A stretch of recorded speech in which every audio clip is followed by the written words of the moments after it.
Kumusta kayo? Mga kababayan ko dito po sa Malaysia, mga Filipinos, kapatid ko dito sa Malaysia, mga kaibigan natin dito po sa Malaysia, kumusta tayong lahat? And I hope everything is running smoothly sa buhay natin dito sa Malaysia. Mga overseas Filipino workers din, I would like to say salamat pagi, salamat patang, salamat malam. In other words, what I'm trying to say is, ang greetings ko is good morning, good afternoon, and good evening. Apa macam, kumusta kayo po? I hope everything is running smoothly. And the same thing goes to ang mga countrymen namin dyan po sa Pilipinas. Si Nick Talk, The Real Talk with Nico, would like to extend our sincere and wishful greetings sa inyong lahat po, mga relatives, loved ones namin dyan po sa Pilipinas, mga kababayan dyan po sa Pilipinas. Lahat mga Filipinos po, no? Kumusta kayo? Today is Tuesday and it's already October 21. No? October 21 na pala.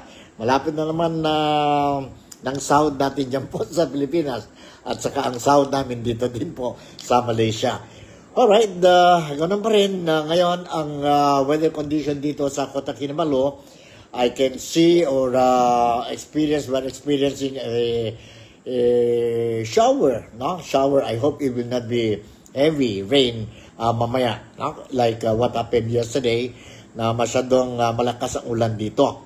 But now, okay, may shower kami dito. And okay din, cooling ang weather condition namin. Sana it will just maintain po. So, maganda ang ang hapon or afternoon natin dito po, because now is already 1:35 na po, no? Dito sa Kota Kinabalu. Diyan sa inyo, anong oras na? I suppose some of you, diyan sa mga iba-ibang parte ng mundo, sa ibang nasyon, maybe you are preparing to go to sleep, while others just woke up, no? And preparing to start a brand new day. Na kami dito po, halfway na kami, no? Halfway going to the next day, that is Wednesday. And anyway, what I'm going to touch now dito po sa programa natin po are maybe one or two issues lang. No? Yesterday, during my blogging, I mentioned about itong sabihin natin, ang private sector natin, business sector natin dyan po sa Pilipinas, medyo worried na sila, and they're appealing to the presidency, President Ferdinand Bongbong Marcos, to do something po, no? To do something itong problema natin, graft and corruption, especially itong mga proyekto ng flood control projects and other infrastructure projects po, wherein lumalabas na po na mayroon tayong mga ghost projects, mayroon tayong mga substandard projects po, at iba-iba pang mga problema po. Not only sa flood control projects, but also other projects, infrastructures, kagaya school buildings, farm to market road projects, no? Kagaya sa mga road projects, ibang road projects po, mga community halls, so forth and so on po. I hope itong mga proyekto natin, no? A total of 238,000 plus projects po since 2022, if I'm not mistaken, hanggang 2025 po, mayroon tayo a total of 238,000 infrastructure projects. I hope po, no? I hope po, during the investigation, at the end of the investigation, I hope po,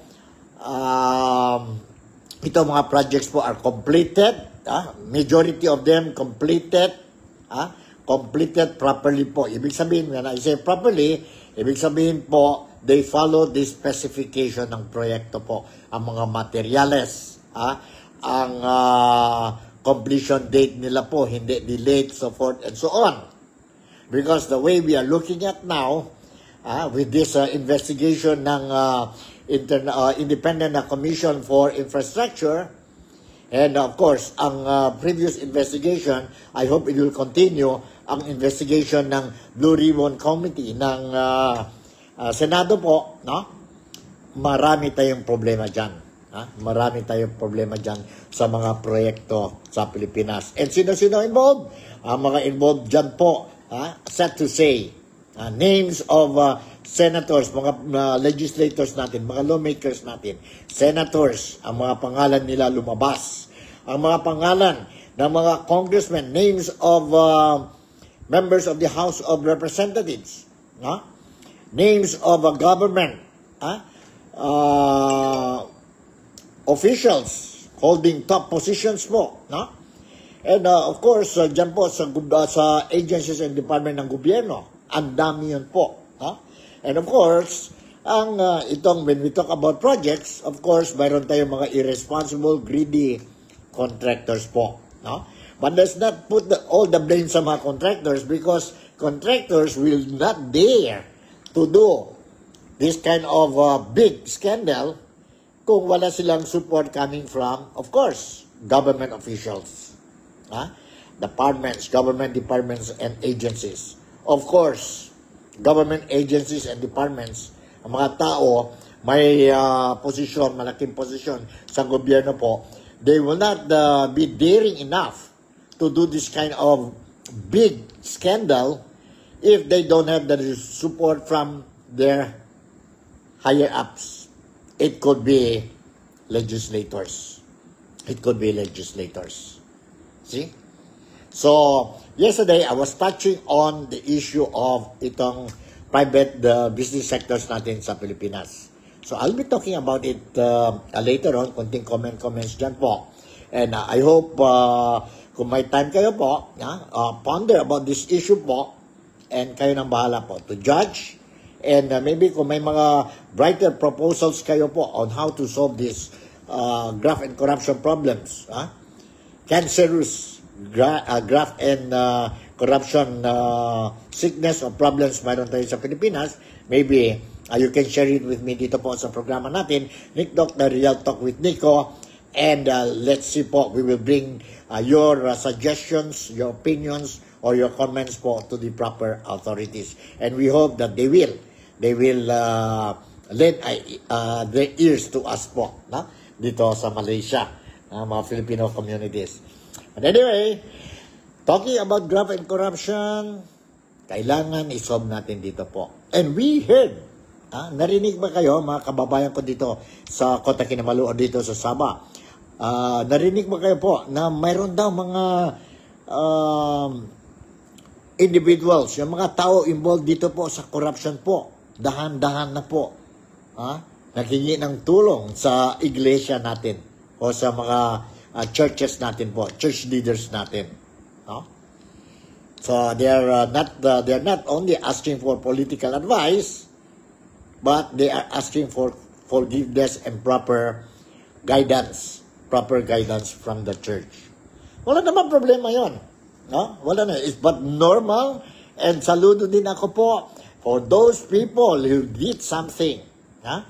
O they did something to their kapwang kababayan, tao. We did something wrong. We cheated them. We hurt them and all these things po. There's nothing wrong if we will repent. If we will repent. Walang problema yon. Normally, sa buhay natin, in our life po, tao lang tayo. We commit mistakes. And people who can accept their mistake and ask for forgiveness po, these are the people that they deserve also to be respected. We have seen our leaders. Mayroon pa nga, if I'm not mistaken, sino yun? Si President, former President, and now Congressman dyan po sa Pilipinas. Si former President Gloria Macapagal Arroyo.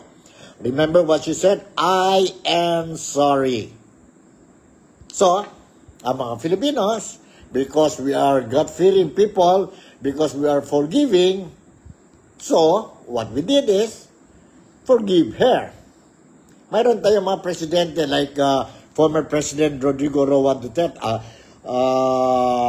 Joseph Estrada, President Joseph Estrada po, mayroon din problema sa korupsyon.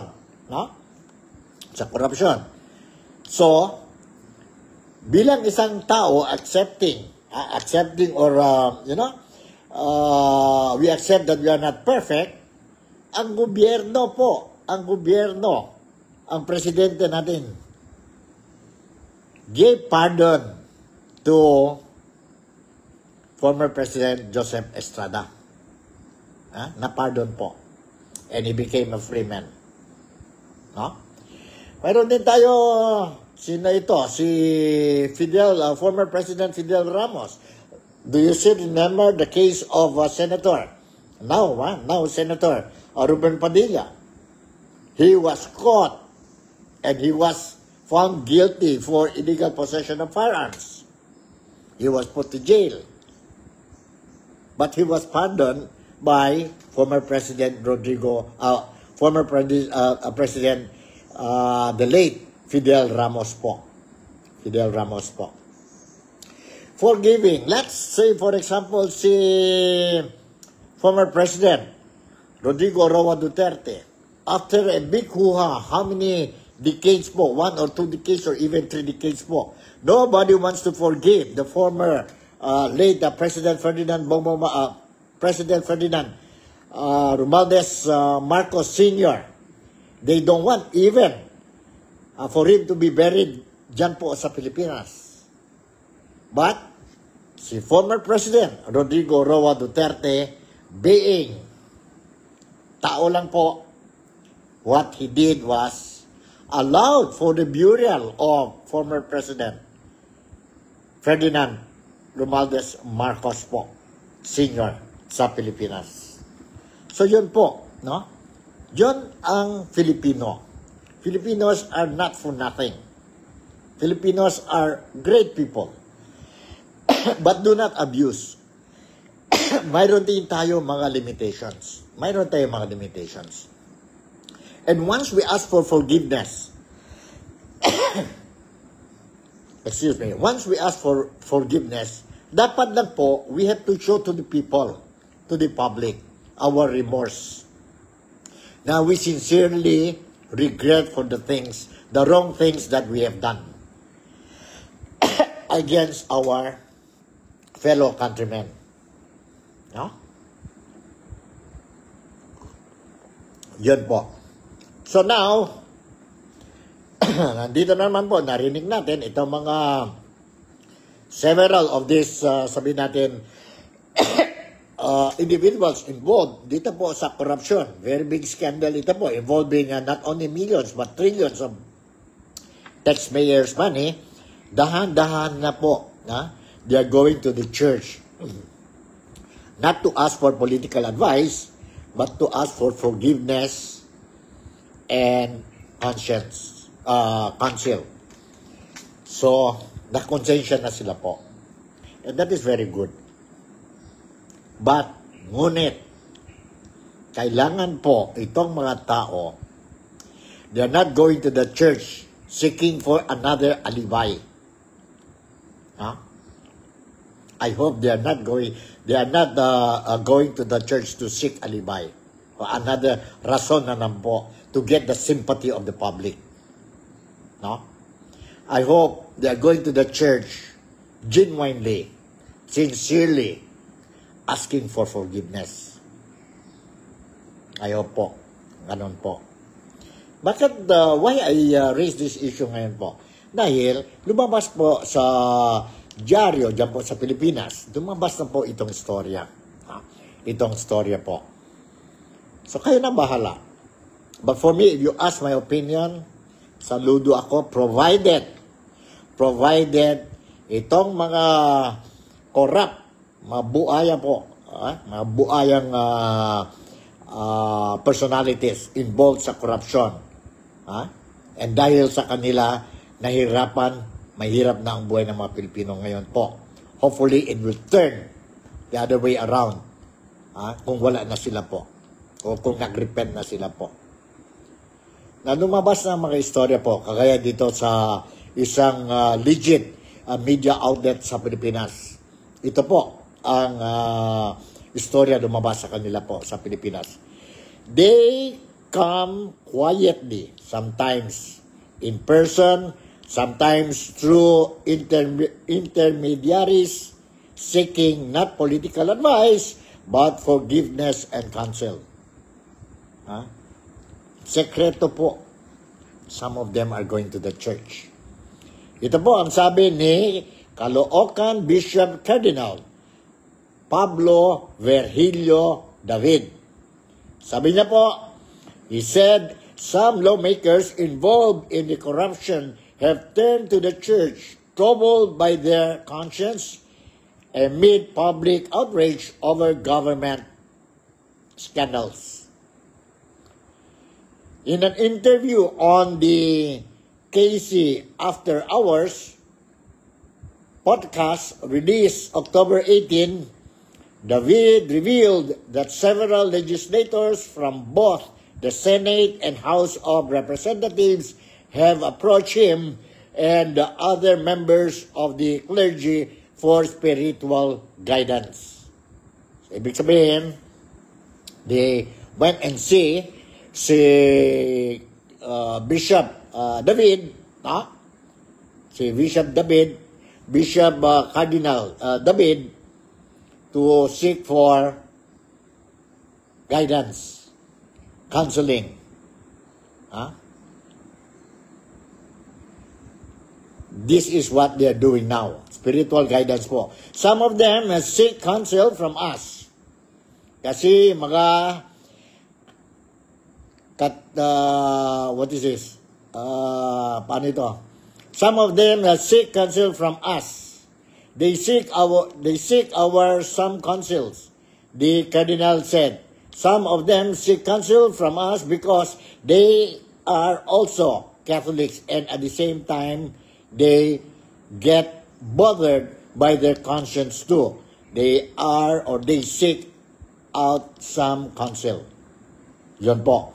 We will not turn down people who, in all honesty, are really seeking our spiritual and moral advice, kahit sino sila. Sabi po ang iglesia, ang church. Now, when we talk about church, because Bishop Cardinal David is, ito po, Roman Catholic, no? Roman Catholic. David said he was struck by how some lawmakers rationalize the politics of patronage, convincing themselves that their misuse of public funds is acceptable if it benefits their constituents.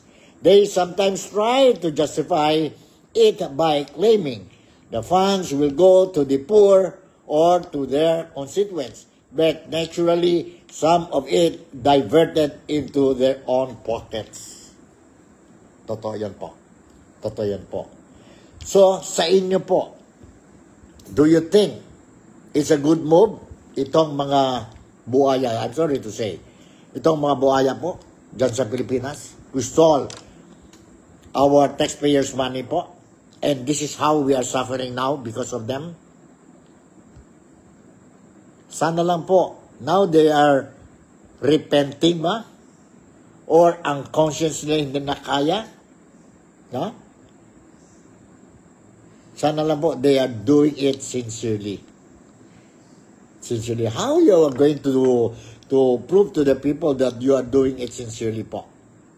By telling the truth. Mayroon tayong mga investigation. Come out, do not be afraid.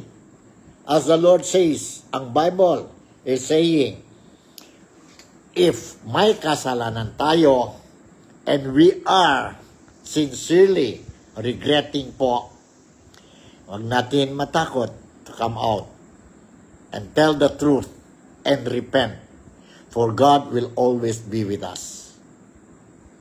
Sana lang po, ganyan po. I hope that what they're doing is with sincerity. I hope they're not doing it pretending that they are, sabihin natin, they regret for the things that what they have done to us, or seeking for an alibi again to get sympathy from the public. Sana lang hindi yan po. Come out, stop talking and talking po. show proof, say, admit that you did something wrong. And paano, how you did it, sino-sino mga involved. Tell everything. Tell all.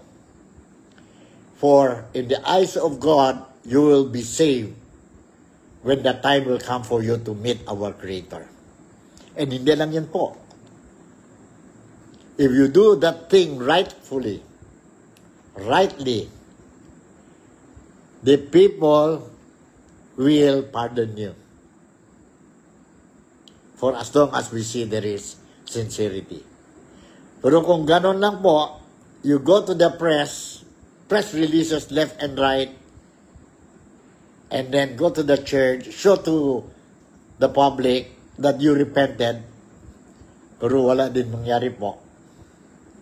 You're not telling the truth po. Then I don't think so. Ito mga tao po, these concerned people will be pardoned by the Filipino community. Hindi po, hindi mangyari po. The more you will be hated, the more you will be condemned. Although it's wrong to condemn, it's a sin to curse people. But mahirap po if you are doing it for selfish motive again. I'll give you an example. Itong tao, I will not mention name, lumabas siya. Involved ito sa scandal, I'll not mention names. Involved siya sa scandal. Lumabas siya. Step down siya sa posisyon niya.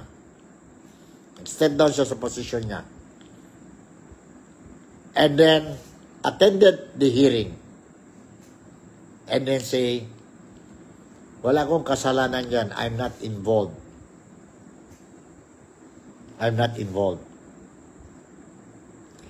After making that statement, few days after po, sabi niya, may sakit ako, I want to go out sa ibang nasyon for medical treatment. You think ang mga tao will believe? When you talk about medical treatment, you did not even, if you are really sincere po, you could have mentioned, may sakit ako sa puso, or may sakit ako sa utak ko. Patawarin ninyo ako. At least give me a time first. I will go sa specialist, medical specialist, sa United States ba o kung sa ibang nasyon. I have to cure. I'm sorry, but I have to do this. But don't worry, nandito lang ako po. I'm going to tell the truth. Pero yan po, wala eh. I'm going out because of medical reason.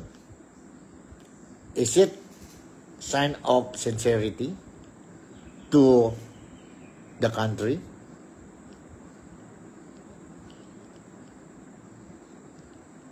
Mahirap na po. Mahirap na to believe. So, yun ang feelings ng mga tao. Mga tao po. Feelings din ito ng mga Filipinos dito sa Sabah. Because yesterday, while I was attending, last night, I was attending a Lipa Valley open house dito po sa KK. I met my Malaysian friends. I met some Filipinos. And we were talking about the situation in the Philippines. And yun po ang topic. Yun po, that's the topic that we discussed. Part of the issues that we were exchanging ideas last night po during the open house Lipa Valley of one of my friends po. And my Malaysian friends were saying, I pity the Philippines, Nico. You people are good people. But the problem is you have corrupt leaders. And this is the reason why this is happening now. They even talk about, because some of them are businessmen. Some doing business in the Philippines. Not in Manila, but in southern Philippines, in Mindanao. They are even contemplating of temporarily to stop operation first. Because sabi nila, there is no guarantee what will happen to our investment kung itong scandal, corrupt scandal will continue po and it will not dissolve. Because at the end of the day, they could be a victim also. So just imagine, I was listening to them, medyo na ano ko po, sabi ko, no, you can still trust the Filipinos. Not all of them are corrupt. Still a lot of Filipinos who are not corrupt. They just showed smiles to me, and that topic naturally died. We changed another topic. While I was going home, driving, papunta na ako sa bahay, I was thinking, it's another way of politely saying, Nick, sorry, you cannot convince us to invest in the Philippines. Accepted yun po, whether I like it or not po. So, ganun yun po. That is the situation. And, hindi lang, dito po, even our own businessmen, Filipino businessmen sa Pilipinas po, ngayon, malaking doubt na po, worried na sila po. Unless the president will do something. So the business sector in the Philippines, as what I said yesterday, sa programa ko po, the business sector yesterday already came out openly, telling the president, Mr. President Ferdinand Bongbong Marcos Jr., you have to do something or else we are not going to support you. Or else we continue to suffer and we might see our operation shut down because of no action taken by the government itong problema ng graft and corruption. Hirap na po. Mahirap na po. So, okay, let's touch on this business sector sa Pilipinas. Nandito po, mayroon sila, they officially, black and white, they informed the president, ang presidente natin, si Ferdinand Bongbong Marcos Jr., about ang proposal nila. They have 4 proposals po on how to tackle itong, sabihin natin, problema sa Pilipinas. Nandito po. No? I did manage to read this thing to you yesterday dahil po malakas ang ulan. And I have to stop ang programa natin dahil sa heavy downpour dito sa Kota Kinabalu. But anyway, ngayon po, I'm going to read to you ang proposal ng business sector po. 34 of them. Malaking organization, business organizations dyan po sa Pilipinas. That includes also ang sabihin natin MBC, Makati Business, Makati Business Group, no? Let me read you this thing, ang proposal nila. Hold on, Okay, nandito po. For the first time in recent memory, 34 of the country's most influential business organizations, from the Makati Business Club or MBC to the Philippine Chamber of Commerce and Industry or PCCI, have come together to demand swift and decisive action from President Ferdinand Bongbong Marcos Jr. over what they call a rhetoric and unprecedented corruption scandal or crippling the nation's flood control and infrastructure programs. Their statement carried a sharper edge than past appeals. Executive said, it is a time to move beyond rhetoric, prosecute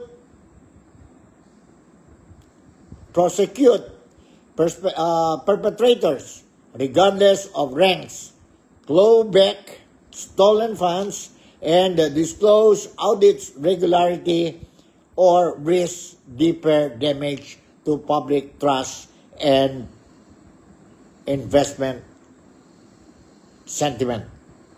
Right? All right.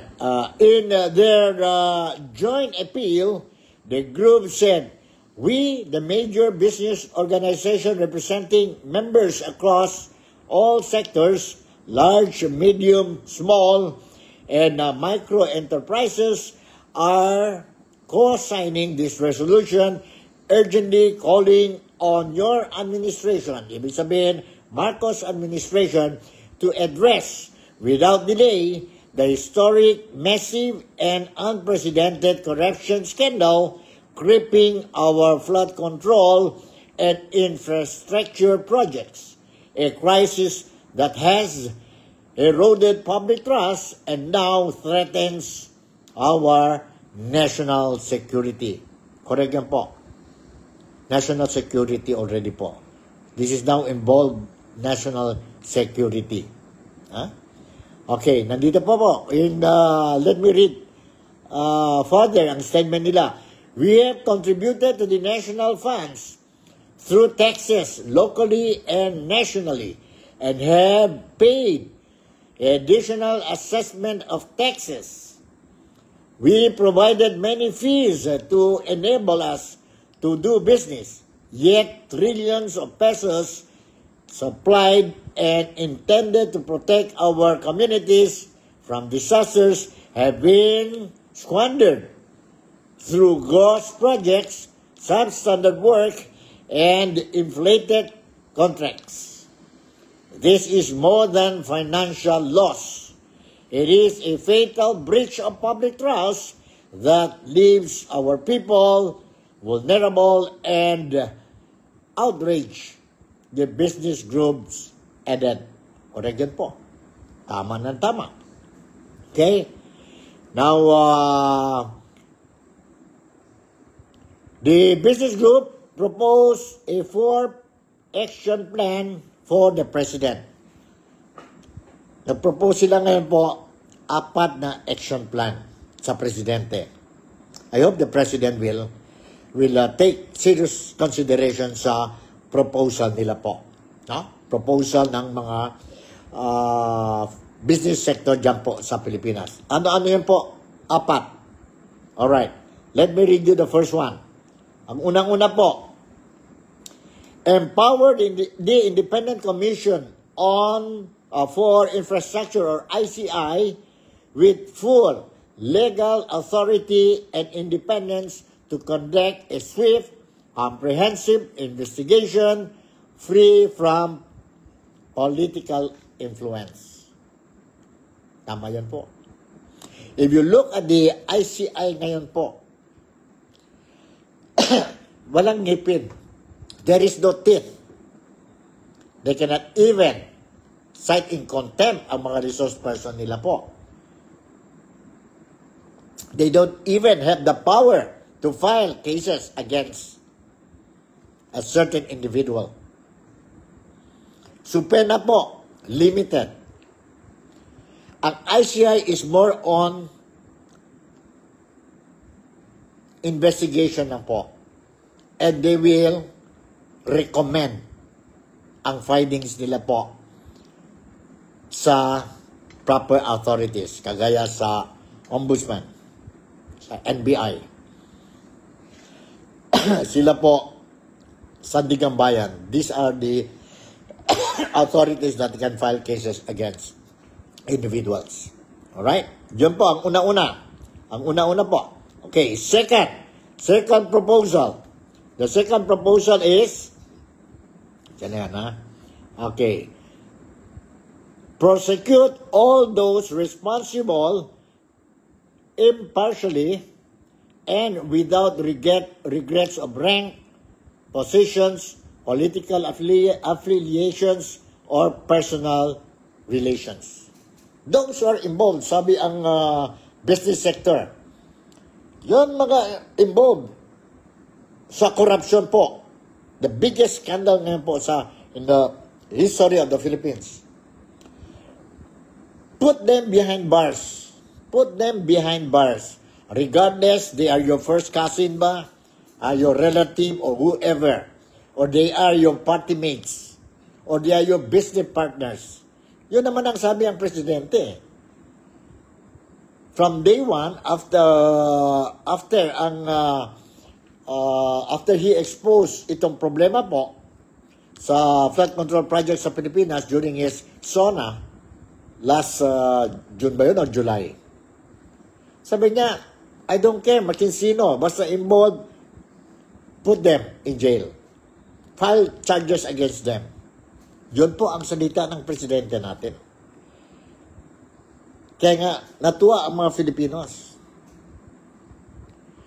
But for how long? More than 3 weeks na po or more than a month na po. Not even one ang ICI or ang gobyerno ni Marcos show proof to the Filipinos that he wants, regardless of affiliations sa kanya po, cases will be filed against them and put them behind bars. Wala po hanggang ngayon. Wala masking isa. Klarong-klaro na po. Nandyan na sana po. Whether you like it or not. Focus na tayo po sa flood control projects. Mentions names ng mga senadors. Congressman Saldico, former Congressman Martin Romualdez po.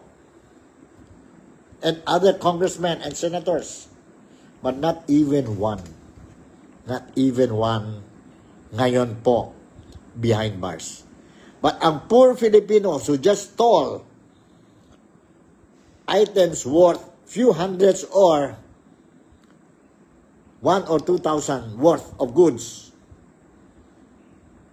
dire-diretso po within 24 hours sa kablaboso na po.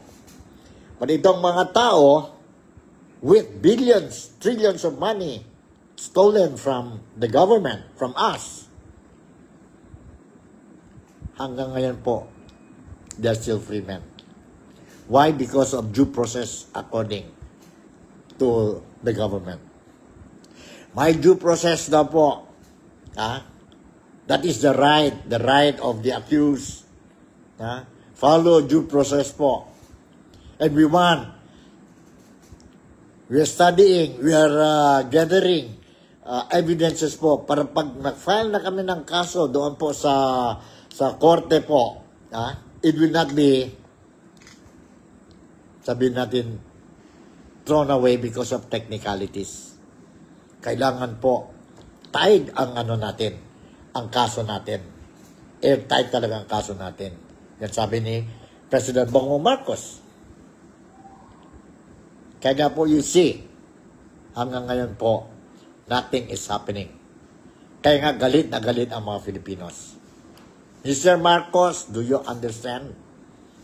Mr. Marcos, you said Malacanang you are happy with the ongoing investigation. The Filipinos are not happy with the investigation. We've been shouting, calling you to advise ang ICI to make the investigation open to the public. But you were saying, I don't want to interfere because I want them to be independent. At the first place, ikaw yung nagawa po. Ang creation ng ICI. Ngayon you say, wala kang boses. You don't want to interfere. When Mayor ng Baguio, si Mayor Benjamin Magalong was removed as the special advisor of the ICI. Sino ba nag-appoint kay General or former PNP Chief Azurin? Hindi ba ikaw? Hindi ba you, Mr. President? And then now you are telling us you don't want to interfere. You want them to be independent. Sana lang po kung sila independent, sila na lang sana nag-pili or choose who will replace Magalong. But it was not them. It was the President. It was you. Yun po. Lahat na lang po. What we see. This is our feelings dito po sa Malaysia. I'm sorry lang, Mr. President. Karamihan ng mga Filipinos, that includes me, You're fed up of your press releases left and right. Press releases ito, ganito, sweet talks, maganda po ang press releases ninyo. But there is no action, solid, tangible action. 2, sabihin natin appease ang mga masa, the Filipinos, the majority. You're only pleasing yourself and the people around you po. But the entire Filipino community, no po. You're not doing that. Kaya nga, mas lalo na po, every day, ang galit ng mga tao po is growing and growing and growing. Every second, every hour, every day, every week, ang anger is increasing po. Huwag na tayo maghintay until something will happen. Until something will happen po. Filipinos, we Filipinos are peace-loving. We are God-fearing. We understand. We love our fellow countrymen. We love our nation. Paki na lang po, Mr. President. Alright, let's go to the number 3. Ano pang ang number 3 proposal ng business sector kay President Bongbong Marcos? Nandito po. Implement institutional reforms. Ensure restitution of all ill-gotten wealth and embezzled funds of the government, and strengthen procurement and oversight system, preventing future abuse. Correct po. Mga Filipinos, we are not only looking at putting behind bars itong mga tao involved, the guilty ones, mga buaya. Yes, we love to see them behind bars. But that is not enough. What we also want is, whatever they stole from us, from the Philippines, from the Filipino communities, from the Filipinos po, we want that they should return it back to us. Huh? Frozen whatever properties they have. Because of the wealth po, they got it from us, man. They misuse the taxpayers' money. So let us recover it. And at the same time, no, apart from putting them in jail, get back whatever ill-gotten wealth they have. At the same time, change the system. Kailangan change the system. You see? For this kind of incident will not be repeated in the near future. And the interest and welfare of every Filipinos will be properly protected. Mr. President, that is the thing that we want. We agree with the third proposal of the business sector dyan po sa Pilipinas. Kami po dito sa Sabah or dito sa Malaysia. We totally agree. Alright? Okay, the last and the fourth one. Okay, ano ba yan? The last. Provide regular public updates on the progress of investigations and reforms, and to publicly disclose all audit findings to demonstrate genuine commitment and credibility. Transparency, correct. What is happening now po sa ICI, which was created by President Ferdinand Bongbong Marcos Jr., closed door investigation. What the Filipino wants is open it, make it public, because we don't trust anymore ang gobyerno. The more you keep it secret po, the more you close it po, mas lalo lang po, we won't trust ang gobyerno ninyo po. You expect us, ang mga tao, will wait for any announcement that you will make and outrightly say We believe you, Mr. President. Magandang ginawa ninyo po. Okay yon. Okay yon. O ganun ba? Ganun ba yon? Nangyari? O ito ba tao, itong congressman, wala ba kasalanan kasi ganito ka? Yeah, okay, we believe you. Okay, tuloy natin ang buhay natin. Filipinos, are more than wise now po. You cannot cheat us anymore, Mr. President. We totally agree it's a business sector po. Now there must be transparency. Correct yan po. Correct yan po. We want transparency. Kaya nga, sigaw ng mga tao po, justice, accountability, transparency. Yun po ang sigaw namin. Di ba? And then, change.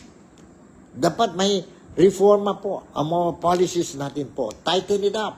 No? And make sure that the government agencies like the COA, for example, they do the job. They audit. Kaya nga, yun ang trabaho ng COA to audit sa mga other government agencies. Why po? Projects 2022 completed, paid fully by the government, only to find out 2025 ghost project pala yun.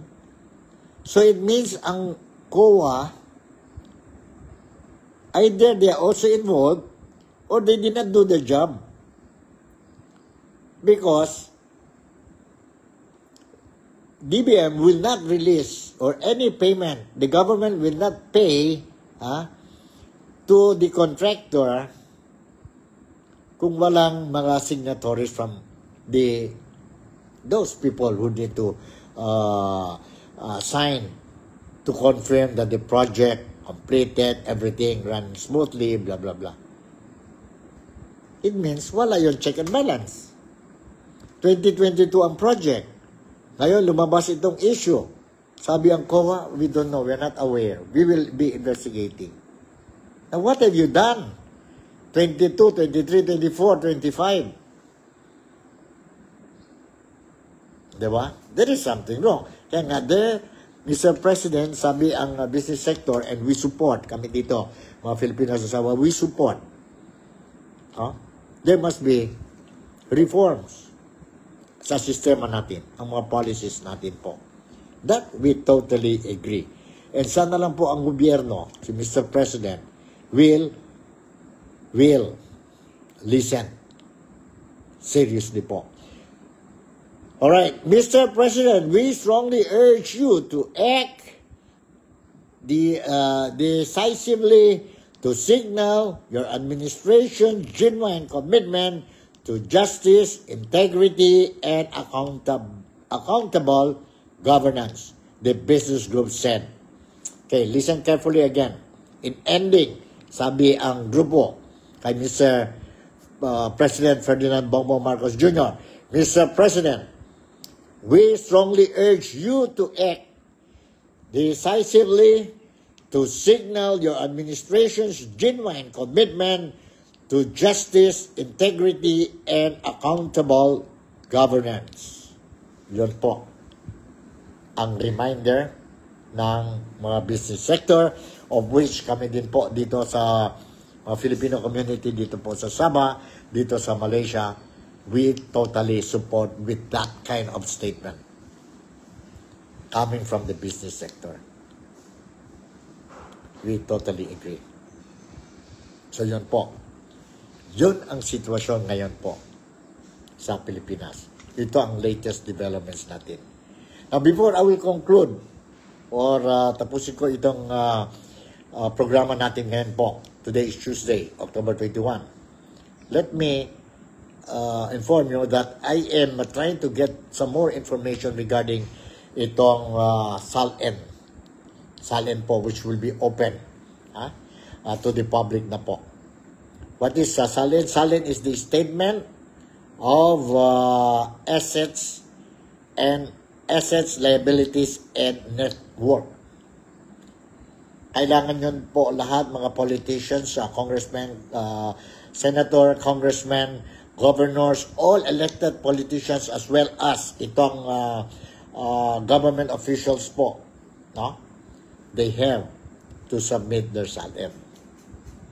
Doon po makita natin po kung paano ang lifestyle nila po.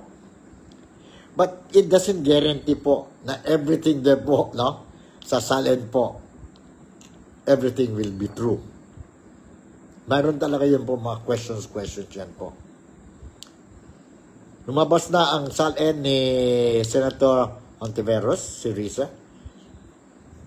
Maganda ang SALN ni Senator Ping Lacson. Kasi si Senator Ping Lacson po, what he did po, hindi lang ngayon ang SALN niya for this year or last year. He revealed everything po from the very beginning when he was not yet the first time he became a politician, no? Hanggang ngayon po.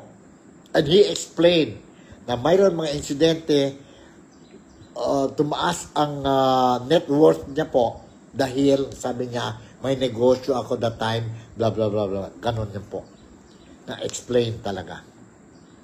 Sana lang po kung maglabas itong totoo, mag-start submitting na sila po ang mga SALN nila po. They will do that like what Senator Ping Lacson did. Para klaro mas decente po. And from there, let us expect po 100%. Those in the opposition side, no? Ang ibang tao will say na, tingnan mo, lumabas na. Ito. Saan galing ito sa ito? And on the other hand, on the other side din, ang opposition din will say, na, tingnan nyo. Sabi ang, we keep on saying na, ito, tingnan mo ang SALN nila. Or else, some people will say, hindi yung totoo. So, mas lalo na yun, magulo na tayo po.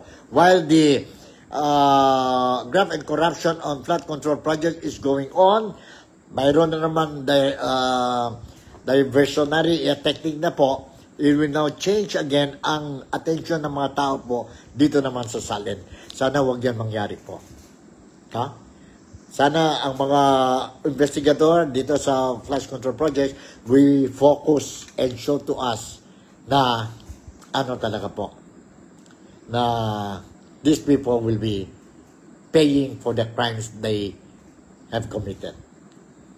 So hanggang dito na lang muna tayo sa programa natin, TikTok, The Real Talk with Nico. And I would like to advise or appeal or urge, hingi ako ng tulong sa inyo po, no? Mga kababayan ko dito sa Sabah, no? Sa Kota Kinabalu, kindly subscribe itong page natin po, no? Because I'm doing it every day para sa inyo ito po. Because I know na busy kayo sa trabaho. So, if you are following itong programa and you want to know anong mga latest developments, although I might not be able to give you the breaking news, but definitely you are going to get that news, no? Timely pa po, no? Timely. It will not be breaking news siguro, but you will get the news on time also po. So, just like itong page ko, TikTok, The Real Talk with Nico, and pass it to our friends, no? To our friends and families, loved ones po, kung nasa Philippines po sila, nandito sila sa Sabah, or sa Kuala Lumpur, kung saan parte sa Malaysia, or ang mga kaibigan natin po sa iba-ibang parte ng mundo, ang mga overseas Filipino workers, which I always believe, tayo po, overseas Filipino workers, are the modern heroes. And dapat ang gobyerno to look after the interest and welfare of every overseas Filipino workers. So with this, dito na lang. And I would like to say thank you very much for making me a part of your day today. Malaysia, Sabah, the Philippines, God bless us all. And I'll see you in my next episode. Bye. I love you and take care.